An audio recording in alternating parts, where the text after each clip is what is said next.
The year was 2156. Earth was peaceful. Countries no longer fought wars. Technology had advanced. Robots worked in homes. Cities floated in the air. People believed they were safe. But they were wrong. It began without warning. One morning, the sky changed. A giant crack appeared, like broken glass. Light poured through it. Then came the shadow.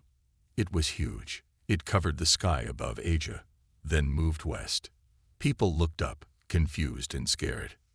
Then, the world went silent. No internet, no phone signals, no satellites. Even military bases went dark. Within minutes, panic took over. Families cried. Governments tried to speak, but no one could hear them. And then came the screaming. Giant ships appeared from the sky. They weren't built by humans. They were black, sharp, and alive. The ships opened. From inside, monsters fell to the ground. Not one, not 10, but hundreds. Each one was 20 feet tall, with glowing eyes and thick armor. They moved like animals, but faster, smarter. They were called Zirans. No one knew their name yet, but people would never forget their faces. They destroyed buildings like paper. They hunted humans like prey. Their growls were deep and unnatural. And they didn't stop. Not for fire, not for bullets. The military tried everything. Fighter jets dropped bombs. Tanks fired nonstop. But nothing worked. The Zirans walked through flames. Some even ate the metal from the tanks. Scientists screamed. They feed on energy. They absorb it. Within days, Earth's biggest cities were gone, burned, crushed, or simply empty. People ran underground. Subways became shelters. Airports became graveyards. The air was filled with smoke and the smell of death. But who were these beasts? Why were they here? What did they want? The world asked. No one answered. But far above Earth, someone was watching.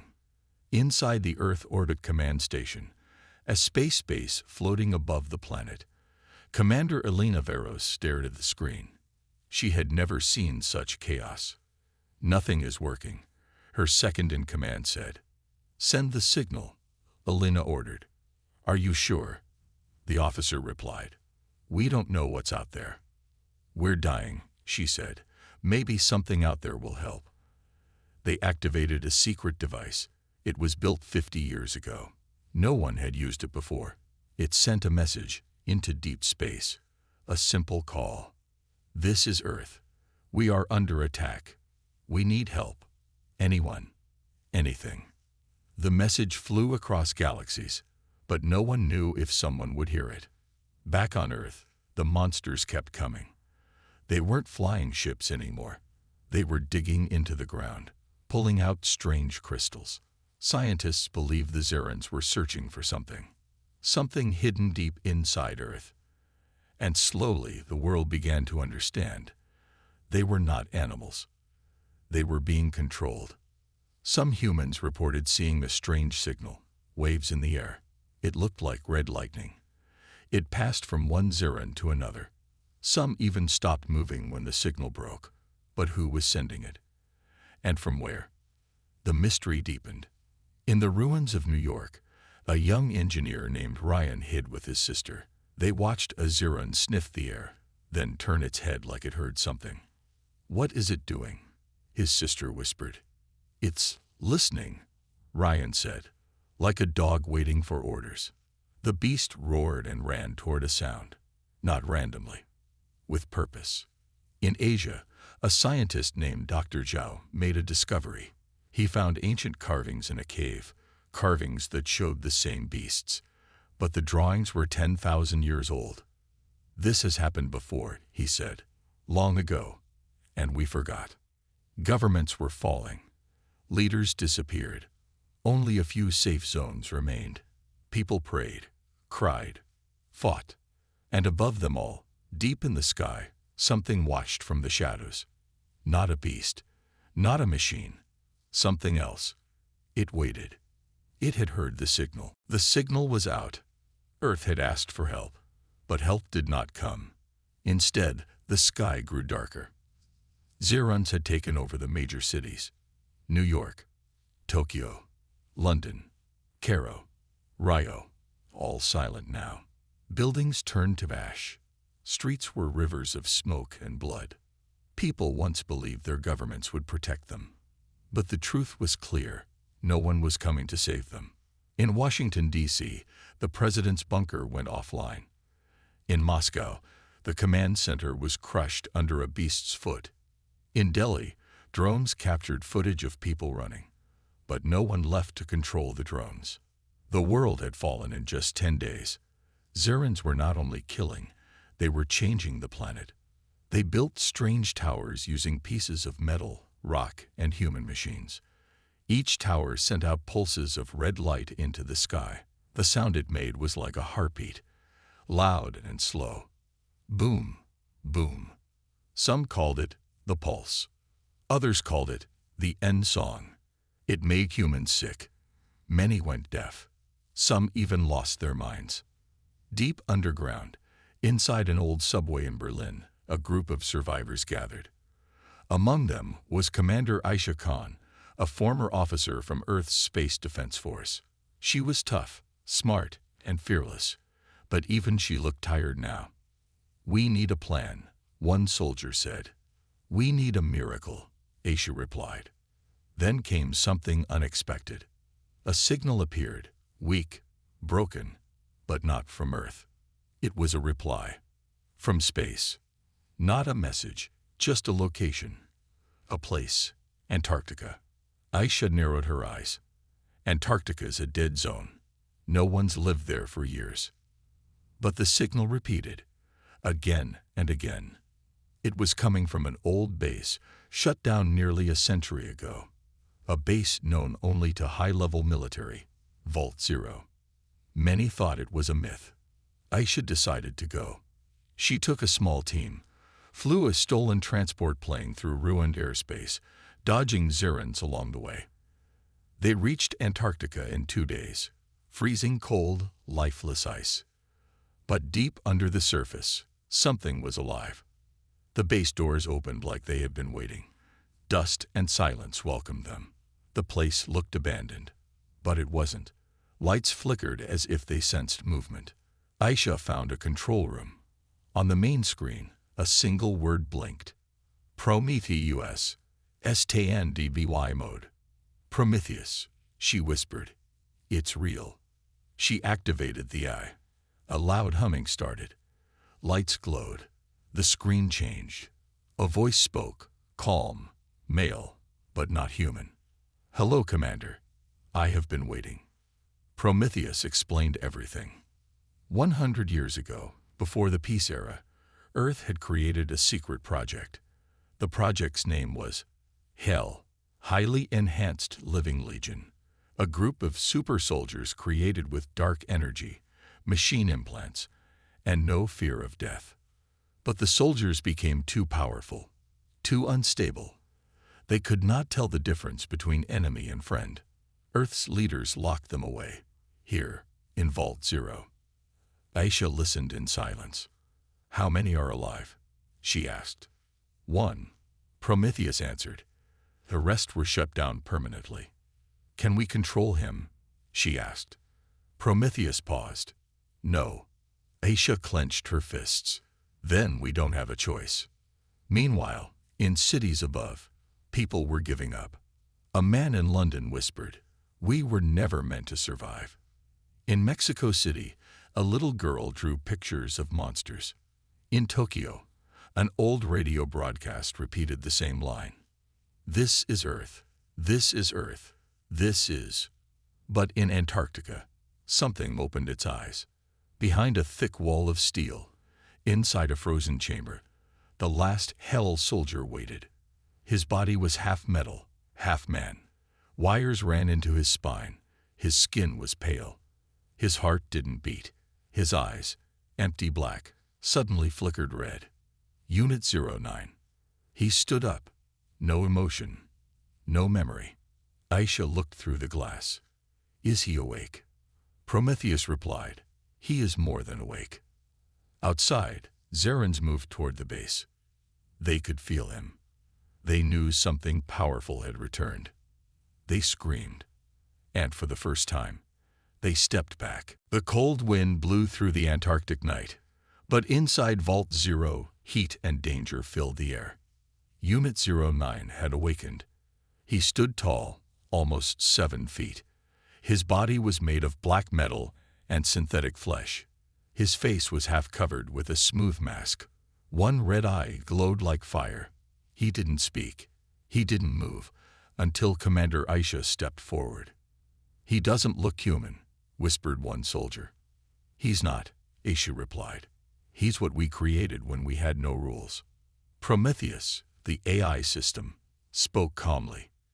Unit 09 is the last living weapon of Project Hell, built from a human who volunteered and died during the process. His brain was rebuilt with quantum code. His heart runs on dark energy. His mission is simple: destroy the enemy. Aisha asked the question everyone feared. Can we trust him? Prometheus paused. Only if he remembers who he was. But Unit 09 didn't speak. He looked around the room like a machine scanning targets. Then he walked to a metal wall, placed his hand on it, and it opened like it knew him. Behind it were weapons, strange, heavy weapons that didn't look human. He picked one. Without a word, he began walking out. "Where is he going?" asked a soldier. Prometheus replied, "To hunt." Above the base, the first wave of Zerans approached. They moved through the snow like hungry wolves. The towers they built around the world had sensed Unit 09's energy. He was something they didn't understand, and that made him dangerous. The beasts roared as they charged, but Unit 09 didn't wait. He ran toward them. The first Zeran jumped from a cliff -20 feet tall, armored, furious. Unit 09 didn't flinch. He raised his weapon and fired a pulse shot. It exploded on impact, ripping half the creature apart. Another charge, then another. 5, 10, 20. He didn't stop. The team inside watched from the cameras. "He's fighting like a god," whispered a soldier. "No," Aisha said quietly. "He's fighting like someone who doesn't care if he lives or dies." After 10 minutes, silence fell again. Outside the base, the snow was covered in black blood. Dozens of Zeran corpses lay broken, burning. Unit 09 stood alone, damaged, but alive. He walked back to the vault, dropped the weapon, and sat down. He didn't speak. Later that night, while the others slept, Aisha walked to him. "Who were you?" she asked. He turned his head slightly. No words, but something behind his red eye flickered, like pain. Inside the lab, Prometheus unlocked hidden files for Aisha. She saw old footage. Year 2076. A young man stands in a military testing room.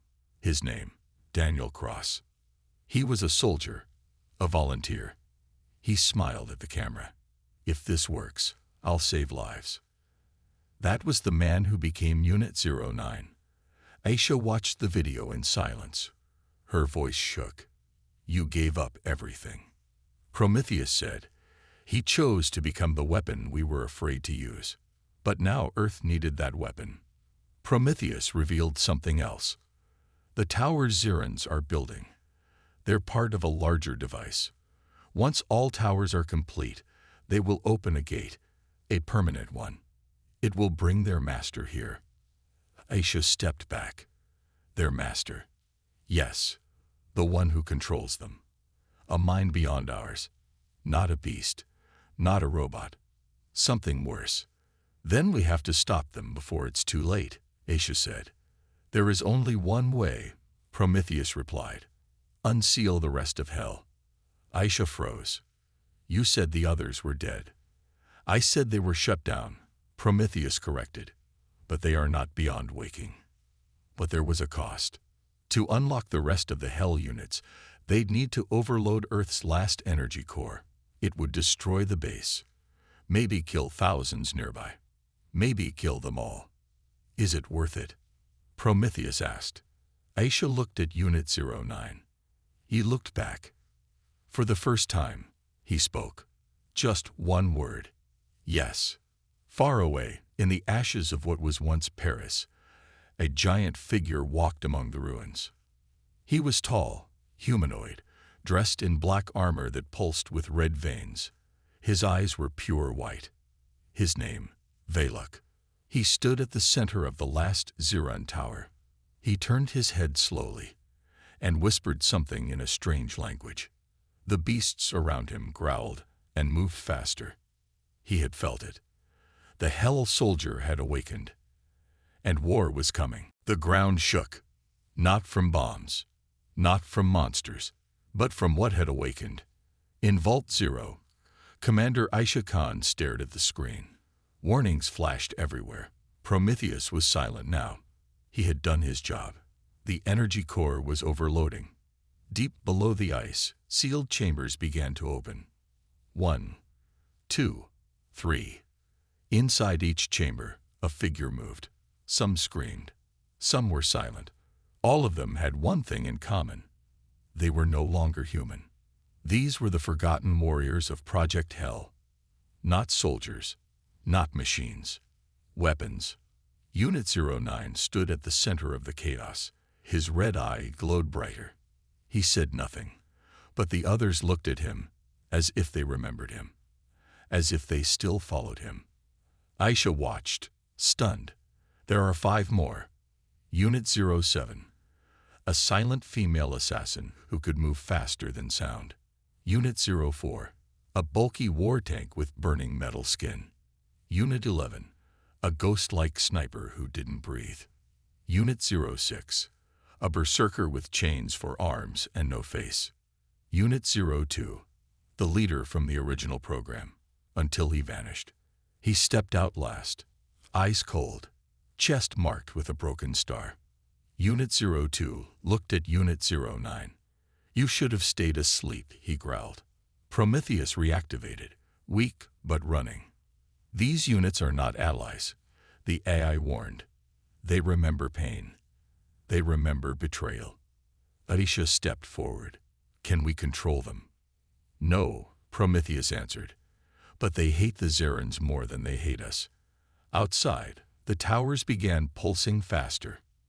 In the distance, a red storm appeared in the sky. Lightning flashed in circles. Something was pushing through, a new arrival. The master was coming. Velok. He hovered above Earth, just beyond the clouds. His hands moved slowly, guiding his beasts. His voice echoed in their minds. Destroy the weapons, he commanded. Burn the world. And so, the real war began. Ziran swarmed Antarctica like insects, thousands of them, crawling, flying, charging. But this time, Earth was ready. The Hell units moved as one. Unit 04 took the front, crushing beasts with his bare hands. Unit 07 vanished into the shadows, cutting down enemies before they could blink. Unit 11 climbed towers and fired shots that melted armor. Unit 06 screamed through the snow, dragging monsters with his chains. Unit 02 stood in the center, his body glowing with strange blue fire. And Unit 09. He charged ahead, silent and brutal, a storm in human form.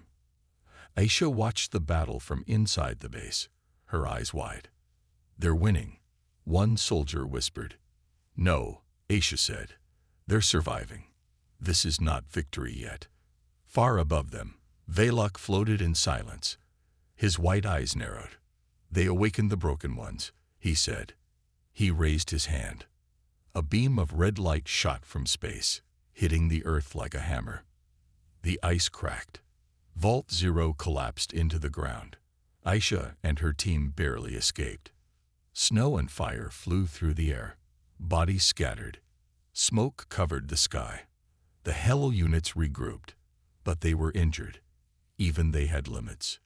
Unit 02 looked up. It's him, the one who controls the hive. Can he be killed? Aisha asked. No, Unit 02 replied. But he can be destroyed. Back in orbit, Valok began building something. A structure, a throne, a gate. He wasn't here to fight. He was here to stay. That night, the survivors gathered in a small base hidden in the mountains of Argentina. Aisha, bruised and tired, stood before the remaining soldiers. "We've seen what they are," she said.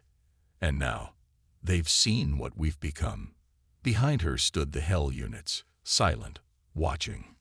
Not human, not friend, but the only hope left. She looked at Unit 09. "What are you?" she asked. He didn't answer, but his red eye dimmed for just a moment, almost like he remembered something, a feeling. In the dark, Prometheus returned, only through sound this time. "Commander, Valok is not just an enemy. He is the key. If we kill him, the Zirans fall." "And if we fail?" Aisha asked. "Then Earth becomes his new hive." Final lines, cliffhanger. The monsters thought they had won. They didn't know. Hell fights back. And this time, it remembers everything. The war had escalated. Zirans flooded the Earth, but the survivors had something the beasts didn't understand: hope. In the mountains of Argentina, the last human army gathered. Commander Aisha Khan stood in front of them. Her face was covered in dirt, her uniform torn, but her eyes were sharp and determined. "We've survived, but we haven't won," Aisha said. "Now, we go for the kill." Behind her, the Hell units were silent. They were powerful, unstoppable, but they weren't human. Still, they were the only chance humanity had left, and Aisha trusted them, maybe more than she trusted the rest of her team. Unit 09, the leader of the Hell units, stood at the front. His red eye burned as always, but today, something had changed. The last part of the war was clear. Valok had to be destroyed. The Beastmaster, the leader of the Zirans, was not just another alien. He was a master of the beasts. He controlled them with his mind. He didn't just lead them. He was their god. That night, under a blood-red sky, Aisha and her team set out toward the center of the conflict, where Valok was building his gate. The red storm above Earth raged, lighting up the horizon. "We can't wait any longer," Aisha said to the Hell units. "Valok is close. He's not just controlling the Zirans, he's creating something worse." As they approached, they saw it, the gate. It was massive, made of dark, jagged metal. At its center, a huge red crystal pulsed with energy. It hummed like the heartbeat of the universe itself. "That's it," Unit 02 growled. "The key to the Master's power." Aisha nodded. "We destroy it, and Valok falls. We break the gate. We break his control." But the closer they got, the more the air grew thick with energy. The ground itself seemed to tremble. Suddenly, from the shadows, Valok appeared. He was taller than any man, almost like a god, with glowing white eyes and skin that shimmered like the night sky. His voice echoed like thunder. "You think you can destroy me?" Valok laughed. "I am the Beastmaster. I command them all." The Zirans, hundreds of them, surrounded the team. Their glowing eyes locked onto the survivors. "Your weapons are nothing to me," Valok said. "Your world is mine." The battle began. Unit 04 charged first, slamming into a Ziran with his massive fists. Unit 07 disappeared into the darkness, slicing through the beasts before they even knew she was there. Unit 06 roared, chains whipping through the air, crushing anything in his path. Unit 11 took position on a high ledge, picking off Zirans with precise shots that tore through their armor. But Valok just stood there, watching them fight. His hands glowed with dark energy as he sent out shockwaves that knocked the units back. Aisha and Unit 09 moved forward, dodging the chaos around them. They had a mission. The gate. "Come on," Aisha shouted. "We have to destroy the core." The Beastmaster raised his hand, and the Zirans froze. They no longer attacked. Instead, they turned toward the humans, waiting for a command. Their eyes glowed brighter. "I don't need to kill you," Valok said. "I just need you to watch." Suddenly, the ground split open. A massive Zeran, twice the size of the others, rose from the earth. Its body was made of solid metal, and its claws were like knives. This was no ordinary Zeran. This was Valok's final weapon. Unit 09 stood tall, looking at the giant creature. His red eye burned brighter. "I'm ending this," he said.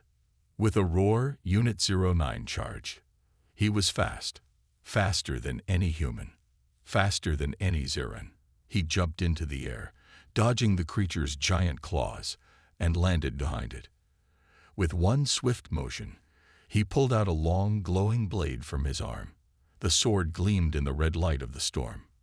Unit 09 lunged, his blade cutting through the creature's massive armor.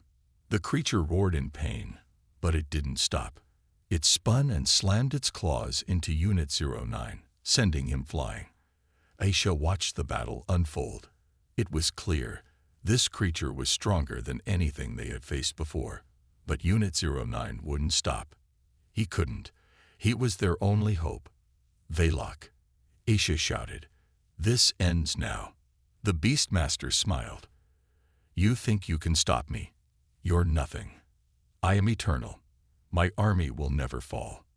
But as the battle raged, something strange happened. The more Unit 09 fought, the more he seemed to remember.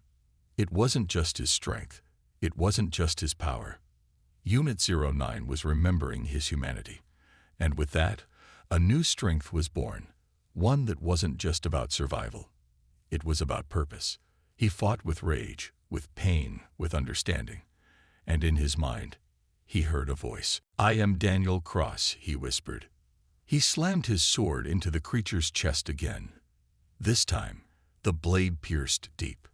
Valok screamed. The Zeran collapsed, but it wasn't dead. "Not yet. Finish it," Aisha shouted. Unit 09 raised his sword one last time. He plunged it into the beast's heart.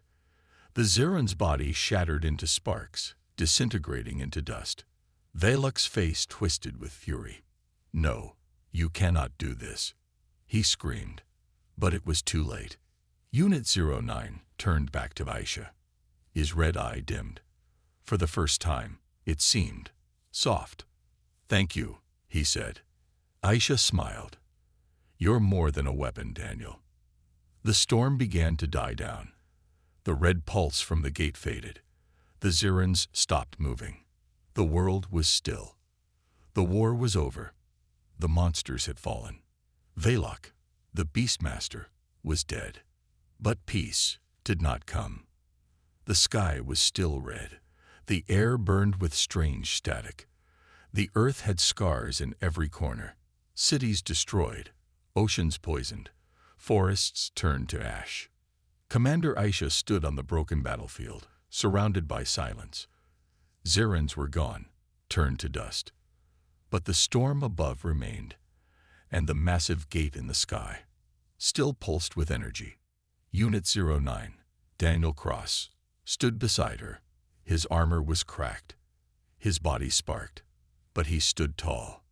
"You destroyed Valok," Aisha said. "So why is the gate still open?"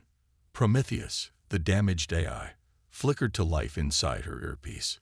"Because Valok was only the key," it said, "not the door." Aisha's heart sank. "You mean something else is coming." Yes, something older. Something even he feared. Across the sky, a massive rift began to tear wider. Not red this time. Black. A dark shape moved inside it, huge, slow, and unnatural. Prometheus whispered in her ear. They called it the Star Hunger, a world eater, the original master of the Zerans. It sleeps between galaxies, and now it's waking. Aisha turned to Unit 09. "You fought so hard. You came back from death. We can't let this be the end." He didn't speak. He just looked at the black rift and stepped forward. One by one, the remaining Hell units joined him. Unit 02, Unit 04, Unit 06. Unit 07, Unit 11, all damage, all dying, but all ready. This is suicide, Aisha said. Unit 02 looked at her. No, this is what we were built for. The plan was simple. The rift had a source, a heart. If they could destroy it, the tear between dimensions would close, forever. But to do that, someone had to go inside. The last Hell dropship lifted off. Inside it, Aisha sat with Unit 09. You could stay, she said quietly. No, he answered. I died once to protect this world. I'll do it again. As the ship climbed higher, Earth grew smaller behind them. Fires still burned, skies still cracked. But there was also light, life, survivors helping one another, children born in shelters, hope. That was worth saving. They reached the edge of the rift. Nothing prepared them for what was on the other side. It wasn't space. It wasn't anything. Just darkness, endless and alive. And in that darkness, something looked back. The star hunger was not a creature. It was a mind, an ancient force that consumed stars like candles. And now, it wanted Earth. The Hell units dove into the black. Inside, time didn't work. Voices echoed from the past, from the future.